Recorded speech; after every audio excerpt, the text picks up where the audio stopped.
Parents, before you download another mobile game for your kids, listen carefully. Many of the most popular games right now are packed with manipulative ads, unsafe chats, and hidden spending traps that could put your child at risk. Here's what you need to know. Today we're exposing 5 mobile games that every parent should avoid at all costs. From games that secretly pressure kids to spend money, to ones that expose them to strangers, the App Store is full of games that look harmless but aren't built to keep children safe. And because it's not all bad news, we'll also share 2 games at the end that are actually worth your child's time. Watch till the end so you don't miss them. To kick things off, let's start with a game that looks like a cute talking pet, but quickly turns into a parent's nightmare.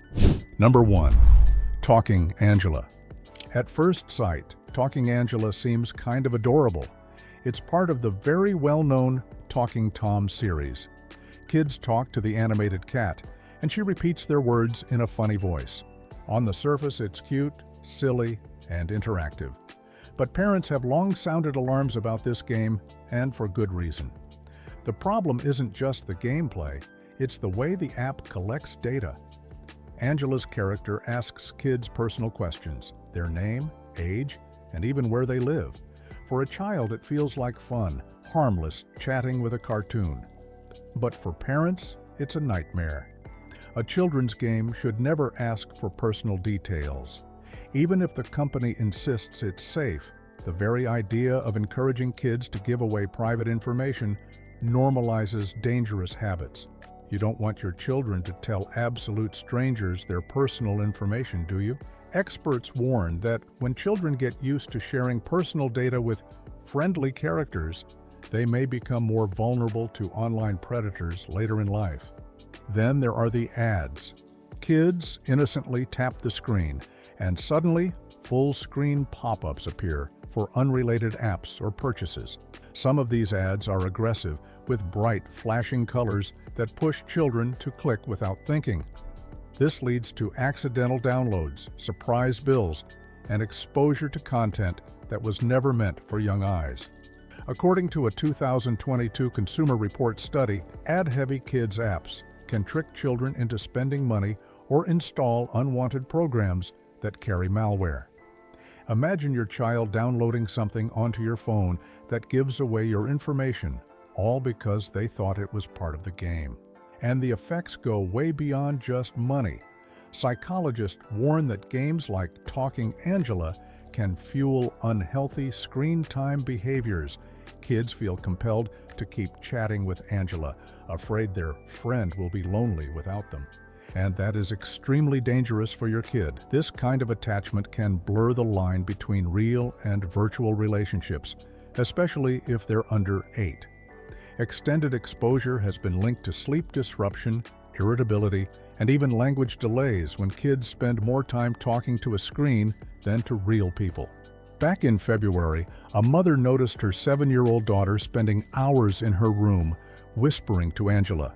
When asked why, the girl explained that Angela needed her help and that she felt bad leaving the cat alone. What started as a fun distraction had turned into an emotional dependency.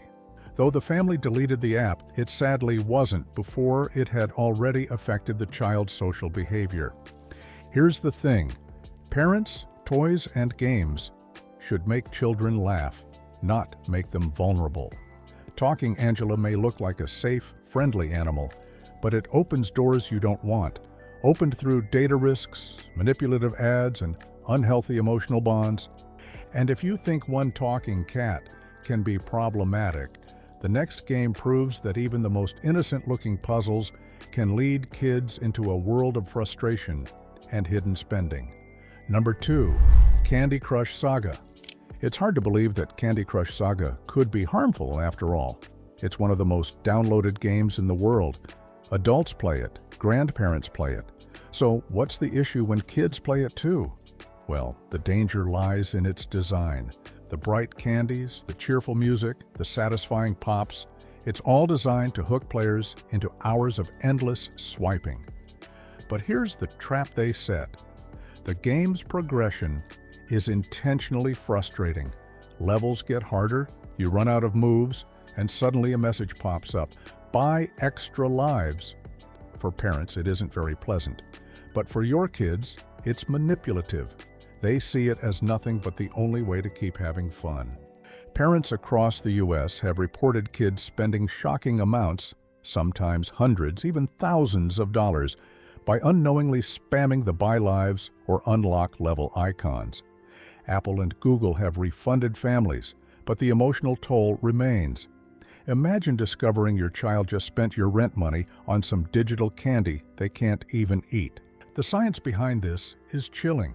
Psychologists compare the design of Candy Crush to slot machines. The feeling you almost won triggers the brain's reward system, releasing dopamine. For developing minds, this creates patterns of dependency similar to gambling. The American Psychological Association has repeatedly warned that such reward loops can teach children impatience, compulsive behavior, and an unhealthy relationship with money. Recently, a 9-year-old boy secretly played Candy Crush on his mom's tablet every night. Within weeks, he was spending 4 to 5 hours glued to the screen, skipping homework, and snapping at family members when told to stop. By the time his parents caught on, he had drained over $1,200 in in-app purchases. His teachers later reported his grades had dropped because he couldn't concentrate on the lessons for more than 5 minutes. You see, Candy Crush isn't teaching math, strategy, or problem solving. It's teaching how to chase dopamine hits, spend money impulsively, and feel constant frustration. That's not the kind of sweet experience parents think they're signing up for. And if you thought chasing candy was bad enough, the next game shows how endless running, flashy coins, and a rebellious vibe can push kids into hours of risky playtime with lessons they shouldn't be learning. But before that, I have a question for you. Have you ever let your child play a mobile game that caused trouble or stress? Share it in the comments. Your experience could help another parent avoid the same mistake. Number 3. Subway Surfers. For years, Subway Surfers has been one of the most popular free games on mobile. Kids love fast-paced running, dodging trains, collecting coins, and unlocking cool new outfits. On the surface, it looks like a very fun game to play. But remove the curtains, and you discover more than a few red flags. First, there are the classic in-app purchases. Everything cool in the game, the rare characters, hoverboards, boosters, costs money. And kids quickly get frustrated when the free version only lets them go so far before nudging them to buy upgrades. This isn't just annoying, it's sort of predatory. Children don't understand spending limits, so the temptation feels like pressure. Second, it breeds evil. The game encourages risky, rebellious behavior, running on train tracks, dodging security guards, and painting graffiti. Sure, it's all in a cartoon world, but younger kids don't always separate fantasy from reality. Safety groups have flagged the game for glamorizing stunts that, in real life, are extremely dangerous. A 2020 study in cyberpsychology, behavior, and social networking found that repeated exposure to risky virtual behaviors can subtly normalize them, making children more likely to experiment offline. Take a heartbreaking case from New York City. Just last year, a 13-year-old girl lost her life while subway surfing, a dangerous challenge where teens ride on top of moving subway trains. Another 12-year-old suffered severe head injuries in the same incident. And this game indirectly encourages this kind of risky behavior. In 2024, 6 fatalities and 181 arrests were recorded in the city alone. While Subway Surfers is a game, the behavior it glamorizes isn't harmless fun. It can inspire dangerous imitations. Then there's the time sink. Subway Surfers has no finish line. It's endless. Kids get trapped in the loop of just one more run, all because they want to break their record, losing track of time. Combine that with bright visuals, constant ads, and prompts to spend money, and you have a recipe for compulsive play.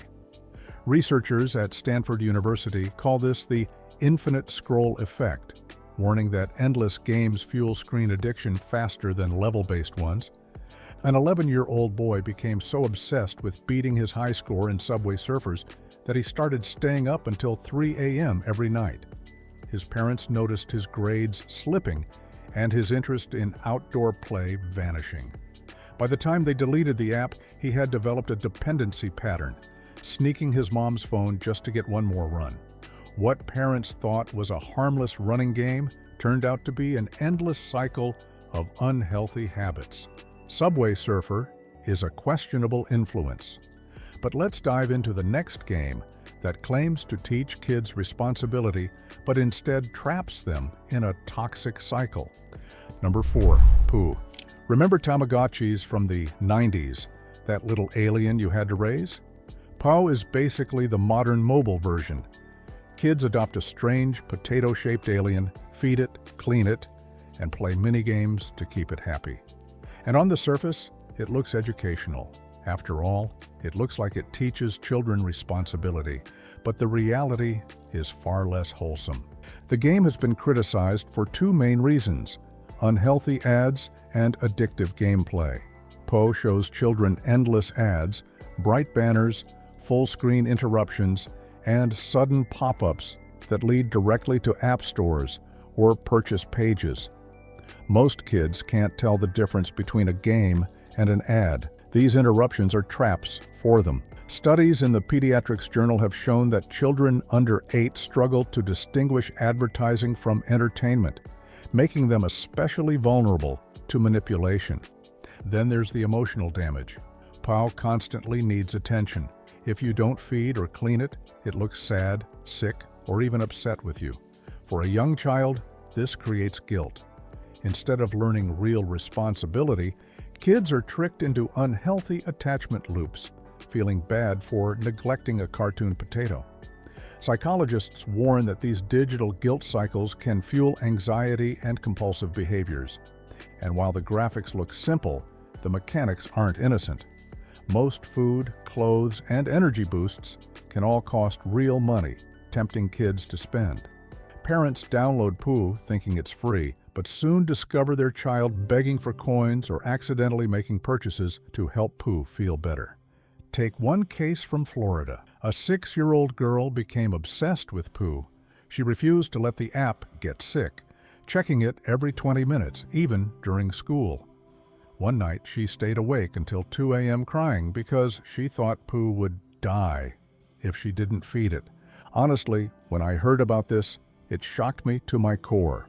Imagine your kid crying over something that doesn't even exist in reality, and that too at the age of just 6. That is extremely worrying. Her parents deleted the app, but not before weeks of disrupted sleep and stress had already left their mark. The thing is, Pooh doesn't even teach real responsibility. Real pets require patience, empathy, and consistent care. Pooh requires nothing but button mashing and the occasional paid boost. Kids walk away not with responsibility, but with habits of instant gratification and compulsive screen checking. And if you thought a potato-shaped pet was manipulative, the next game proves that flashy battle royales can bring an entirely different set of dangers into your child's life. And while we're at it, if this video helps you choose safe games for your kids, subscribe to our channel so more parents see these warnings. Number 5. Free Fire. After Fortnite, Battle Royale games exploded in popularity, and Free Fire quickly became one of the biggest mobile versions. Kids love it. It's fast, colorful, and full of action. But you, as a parent, should make sure your kid doesn't go anywhere near this game because Free Fire wasn't designed with children in mind. The first clear red flag is violence. While not as graphic as console shooters, it still revolves around guns, combat, and survival. The entire objective is to eliminate everyone else until only one player is left standing. For young children, this normalizes aggression, turning violent elimination into entertainment. Research in developmental psychology shows that repeated exposure to violent gameplay can desensitize kids to real-world conflict and increase irritability. The bigger issue, though, is the online community. Free Fire connects players with strangers worldwide through voice and text chat.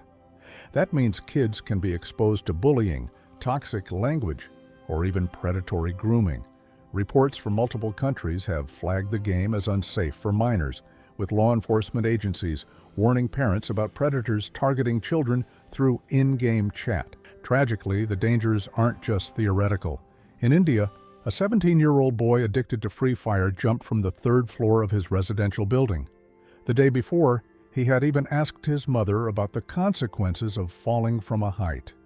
He jumped around at 4 a.m., and despite his neighbors rushing him to the hospital, he succumbed to his injuries on the way. And then there's the money trap. Like most free-to-play games, Free Fire makes its profits from cosmetics, skins, weapons, outfits, and upgrades. But the designs aren't random. The rarest, flashiest items are showcased in a lottery-like system, pushing kids into gambling-style spending. Children feel pressured to look cool like their friends, leading to constant requests or secret purchases just to keep up. Consider this story from South Africa. A 12-year-old boy secretly spent the equivalent of $1,600 on Free Fire skins and characters using his father's bank card. His savings gone just like that. And by the time his parents discovered the charges, the boy had not only lost money, but also developed dependency on the game, skipping meals and avoiding schoolwork to play. His case isn't unique. Dozens of similar reports have surfaced globally. Parents may think it's just another shooter, but it's a virtual playground filled with risks. But wait, not every game on the App Store is bad news. In fact, there are a couple that break the mold and actually offer safe, creative fun for kids. Number 6, Toca Life World. Not every kid's game is a trap, and Toca Life World is proof of that. In a mobile game world filled with manipulative apps, this one stands out as a safe, creative gem designed with children in mind. At its core, Toca Life World is a digital dollhouse. Kids can build stories, customize characters, and design their own little universes. They might run a cafe, visit a hospital, play at school, or just create a goofy family with wild hairstyles and silly pets. The point isn't to win anything, it's to tell stories. That makes it radically different from endless runners or puzzle traps designed to frustrate. One of the biggest wins is that it has no shady ads. Unlike apps that bombard children with flashing pop-ups, Toca Life World is upfront about what costs money. Yes, there are expansion packs, new neighborhoods, extra characters, but they're optional. The base game is rich enough to keep kids entertained without parents feeling scammed. That transparency alone sets it apart. Even more importantly, there's no chat feature. That means no strangers, no bullying, and no predators lurking in the background. Parents can hand over a tablet knowing their child's imagination, not their safety, is at the center of play, and the benefits go beyond entertainment. Early childhood educators have praised Toca Life World for its open-ended design. It nurtures creativity, role-playing, and problem-solving. Kids aren't just glued to a screen, they're inventing stories, experimenting with social roles, and practicing decision-making. It's closer to pretend play with action figures or dollhouses than it is to traditional gaming. Yes, the optional add-ons can cost money, but the difference is intent. Where games like Candy Crush pressure kids into spending, Toca Life World gives parents the choice. Invest if you want more content, or enjoy the free play as it is. It's an ethical design in a market overflowing with manipulation. If you want a mobile game that's colorful, fun, and safe while actually helping kids grow, Toca Life World is your best bet. For our last one, we have a game that has been educational for kids ever since it was first released, and it continues to inspire learning and creativity for children today. Number 7, Minecraft. Yes, Minecraft. It's not new, and many parents have probably spent hours exploring its world, and that's exactly why it belongs on this list. It remains one of the most rewarding mobile games for kids, and for good reasons. Unlike endless swiping or manipulative freemium models, Minecraft is about exploration, problem-solving, and pure creativity. In Minecraft, kids don't just consume, they create. They gather resources, craft tools, and build entire worlds block by block. A castle on a mountain, a hidden base underground, or even a pixel-perfect replica of their school, it's digital Lego with limitless possibilities. This kind of open-ended play encourages critical thinking, planning, and patience, skills that most mobile games never even touch. What makes Minecraft even better for parents is the control. The mobile edition offers the same core gameplay as PC and console versions, but with parental settings built in. You can disable online chat, restrict multiplayer, and set time limits. That means kids can enjoy fun without exposure to strangers or unsafe conversations. And unlike games that constantly drain wallets, Minecraft is straightforward. Buy it once, and you own it, and it's not even expensive.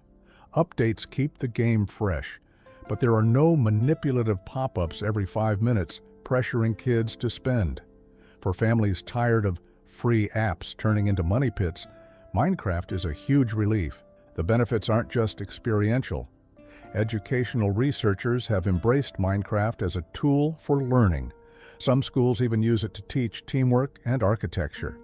Studies in educational technology research and development have found that kids who play Minecraft show improved spatial reasoning and problem-solving skills compared to peers who only consume passive media.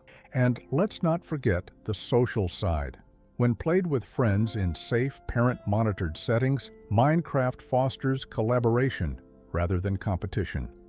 Kids learn to share resources, divide tasks, and work toward a common goal, something far healthier than chasing high scores alone. You will love it because your kids will love it.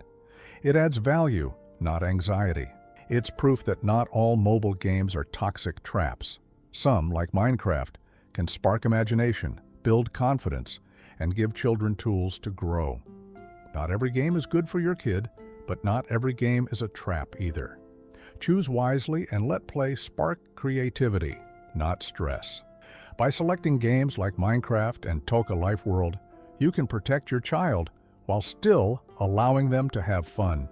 If you want to keep your kids safe from manipulative apps like this video, and hit subscribe so you never miss a guide to safe, engaging products that help your kids grow.